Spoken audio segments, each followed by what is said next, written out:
रात का सन्नाटा चारों ओर फैला हुआ था। ट्रक हाईवे पूरा सुनसान था। चारों ओर ठंड से हाड़ कपा देने वाली ठंड चल रही थी। हाईवे के चारों ओर घना जंगल था। उसी हाईवे पर एक मर्सिडीज दौड़ रही थी। उसमें 3 लोग सवार थे, राहुल, निधि और उनकी 10 साल की बेटी तानिया। राहुल अपने दोस्त सैफ के घर ईद की पार्टी में शामिल होने के लिए गया था और पार्टी करके घर लौट रहा था। निधि ने मुस्कुराकर ड्राइव करते हुए राहुल से कहा, कुछ भी कहो राहुल, आज तो ईद की पार्टी में मजा आ गया। हाँ, मेरा दोस्त बहुत ही बिंदास और हंसी मजाक करने वाला व्यक्ति है। मैंने देखा उसके घर पर शहर की एक से एक बड़ी हस्ती थी, मगर फिर भी वो उन सबको इग्नोर करके हमें इम्पोर्टेंस दे रहा था। हाँ, देगा क्यों नहीं, आखिर मेरा दोस्त जो है।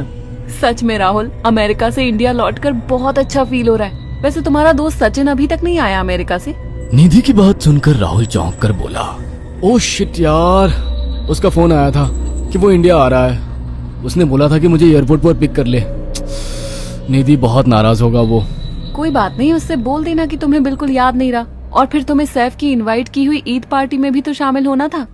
निधि ने इतना बोला ही था कि उसकी बेटी तानिया ने अपनी माँ की ओर देखकर कहा, मुझे भूख लगी है माँ, और प्यास भी।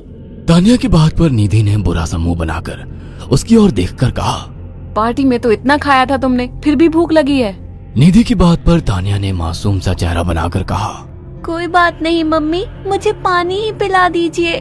कितनी बार बोला है मुझे मम्मी मत बोला करो। पानी अभी नहीं है, आगे जाकर कोई शॉप पड़ेगी तो बोतल खरीद के दे दूंगी। निधि की बात पर राहुल ने मुस्कुराकर कहा, छोटी बच्ची है निधि, इतना नाराज होना सही नहीं है। राहुल ने इतना कहा ही था कि अचानक एक काली परछाई राहुल की कार के सामने आकर खड़ी हो गई। राहुल के पैर अचानक ब्रेक पर पड़ गए।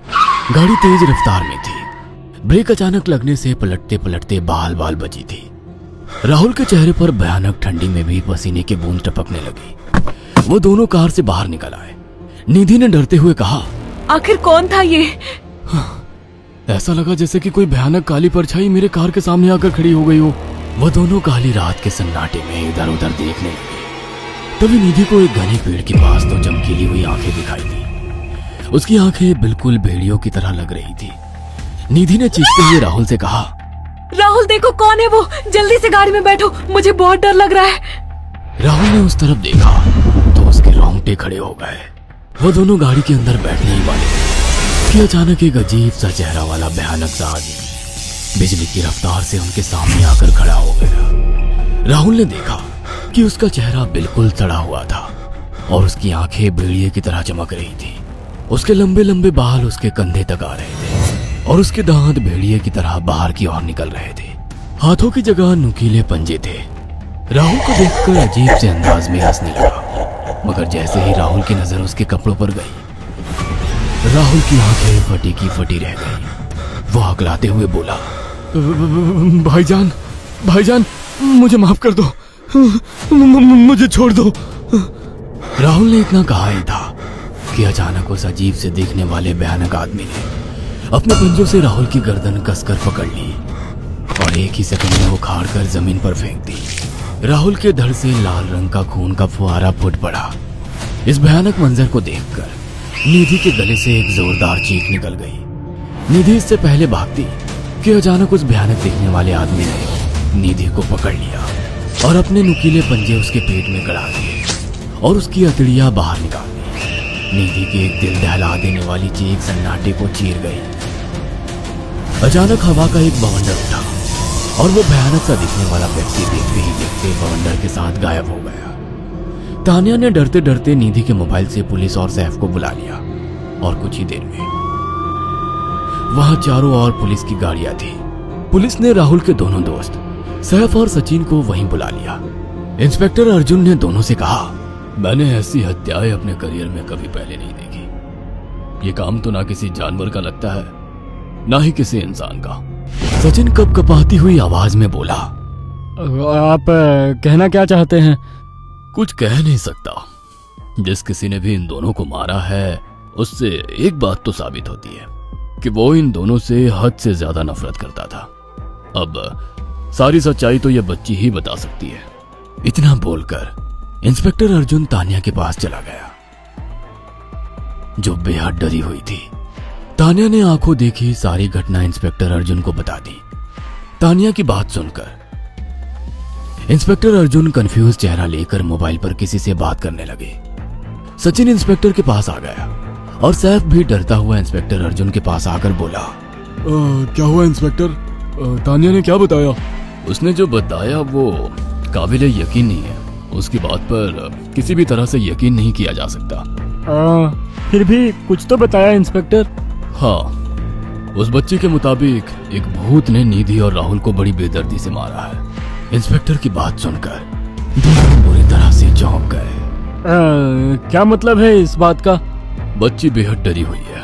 हम आगे की तफ्तीश जारी रखेंगे। निधि और राहुल तो चले गए, अब तानिया को मैं रख लूंगा।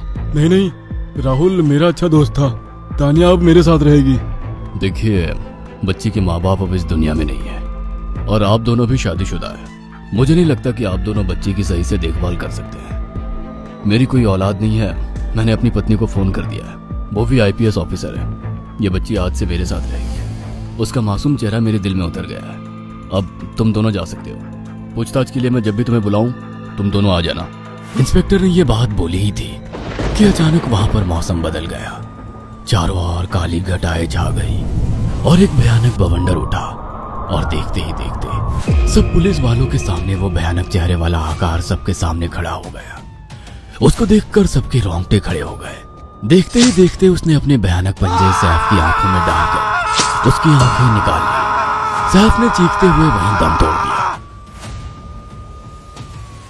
उस भयानक आदमी को देखकर सचिन उसके पैरों पर गिर गया। तुम तो भाईजान से कपड़े पहने हो। मैं समझ गया, तुम भाईजान हो। मुझे माफ कर दो भाईजान, मुझे यहाँ से जाने दो। मैंने कुछ नहीं किया था। वो भयानक चेहरे वाला गुर्राते हुए बोला, बता इन सबको कि ये सब इतनी भयानक मौत क्यों मरे।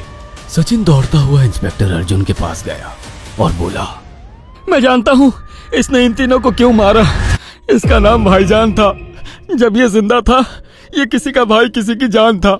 बहुत साल पहले ये हम सबका बहुत अच्छा गहरा दोस्त और बिजनेस पार्टनर था। ये सबकी बहुत मदद किया करता था। इसकी प्यारी सी बेटी थी तानिया, जो इस वक्त कार के अंदर बैठी हुई है। ये इसी की बेटी है।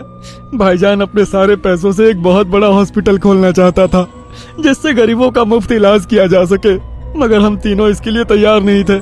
हमारी नीयत उसकी दौलत पर खराब थी और एक दिन हम सब धोखे से ईद के दिन भाईजान को यहाँ ले आए और इसे मारकर फेंक दिया। तो फिर तुम सबने इसकी बेटी को क्यों जिंदा छोड़ दिया? हमें बाद में पता लगा कि भाईजान ने सारी जायदाद अपनी बेटी के नाम कर दी है, इसीलिए हमने भाईजान की पत्नी को भी मार दिया। और तानिया का तुम 18 साल की उम्र पूरी करने का इंतजार कर रहे थे ताकि सारी जायदाद अपने नाम करा सको और बाद में उसे भी ठिकाने लगा सको। इसी के लिए तुम दोनों इस मासूम बच्ची को अपने साथ रखने की जिद कर रहे थे। जी, आपने बिल्कुल सही कहा। हम तानिया को भी इसी जगह लाकर मार देते। सचिन की बात सुनकर इंस्पेक्टर अर्जुन की आंखों में खून उतर आया। इंस्पेक्टर अर्जुन के कुछ कहने से पहले ही भाईजान बिजली की रफ्तार से इंस्पेक्टर अर्जुन की आंखों के सामने से सचिन को पकड़कर ले गया और उसके शरीर के टुकड़े टुकड़े कर दिए और हवा में उठे एक तेज बवंडर के साथ गायब हो गया। सारी घटना इंस्पेक्टर अर्जुन की आंखों